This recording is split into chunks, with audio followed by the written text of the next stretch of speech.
അവന്റെ മകളായ റിഡ്ലിയും അവരുടെ ബോസിന്റെ വീട്ടിലേക്ക് പോകുന്ന വഴിക്ക് ഇവരുടെ കാറാണെങ്കിൽ ഒരു യൂണിക്കോണിനെ ഇടിച്ചിടും. ആ കാട്ടിലെ യൂണിക്കോണിനെ കാണുന്നത് തന്നെ ഒരു സ്ട്രേഞ്ച് എക്സ്പീരിയൻസ് ആയിരുന്നു അവർക്ക്. ഇവരതിന്റെ അടുത്ത് ചെന്ന് നോക്കുമ്പോൾ അതിന് നന്നായിട്ട് ഇഞ്ചുറി പറ്റിയിട്ടുമുണ്ട്. അതിന്റെ ബ്ലഡ് ആണെങ്കിൽ ബ്ലൂ കളറിലുമായിരുന്നു. വേദന കൊണ്ട് ആ യൂണിക്കോൺ അലറുന്നുണ്ടായിരുന്നു. റിഡ്ലി ആണെങ്കിൽ അതിന്റെ കൊമ്പിൽ തൊട്ട് നോക്കുമ്പോൾ അവൾക്ക് പെട്ടെന്ന് ഗാലക്സിയിലൂടെ സഞ്ചരിക്കുന്ന ഒരു വിഷൻ ഉണ്ടാകും. എന്തോ കണ്ട ഒരു ഹാപ്പിനെസ്സിൽ അവിടെ നിൽക്കുമ്പോൾ പെട്ടെന്ന് ഇവളുടെ അച്ഛനാണെങ്കിൽ ആ യൂണിക്കോണിനെ അടിച്ചടിച്ച് ബോധം കെടുത്തും. വൈൽഡ് ആനിമലിനെ ഉപദ്രവിച്ചു എന്ന് പറഞ്ഞ് പോലീസ് പിടിക്കാതിരിക്കാൻ വേണ്ടി ആ യൂണിക്കോണിനെ കാറിലാക്കിയിട്ട് ഇവർ ബോസിന്റെ വീട്ടിലേക്ക് എത്തും. അപ്പോഴും റിഡ്ലിയുടെ മനസ്സിൽ ആ യൂണിക്കോൺ ആയിരുന്നു. ഇലീജിന്റെ ബോസ് ഒരു ക്യാൻസർ പേഷ്യന്റ് ആണ്. അയാളുടെ ഭാര്യയും മകനും ഒക്കെ അവിടെ ഉണ്ട്.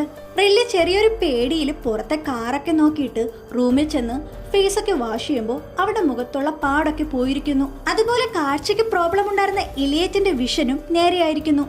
അതായത് ഇതിനെല്ലാം കാരണം അവരുടെ കാറിലുള്ള ആ യൂണിക്കോണിന്റെ സൂപ്പർ പവർ ആണ്. ജീവൻ പോയെന്ന് അവർ വിചാരിച്ച യൂണിക്കോൺ ആണെങ്കിൽ കാറിൽ കിടന്ന് ബഹളം ഉണ്ടാക്കും. പെട്ടെന്ന് ഇലിയറ്റിന്റെ ബോസിന്റെ അസിസ്റ്റന്റ് വന്ന് ആ യൂണിക്കോണിനെ വെടിവെച്ച് വീഴ്ത്തും. അങ്ങനെ ജീവൻ പോയ യൂണിക്കോണിനെ കണ്ട് അവരെല്ലാരും അതിശയത്തോടെ നിൽക്കും. റിഡ്ലി ആണെങ്കിൽ ആ യൂണിക്കോണിന് എന്തോ പവർ ഉണ്ടെന്ന് പറയുമ്പോൾ അതിലൊരു എക്സ്പെരിമെന്റ് നടത്താൻ ഈ ബോസ് തീരുമാനിക്കും.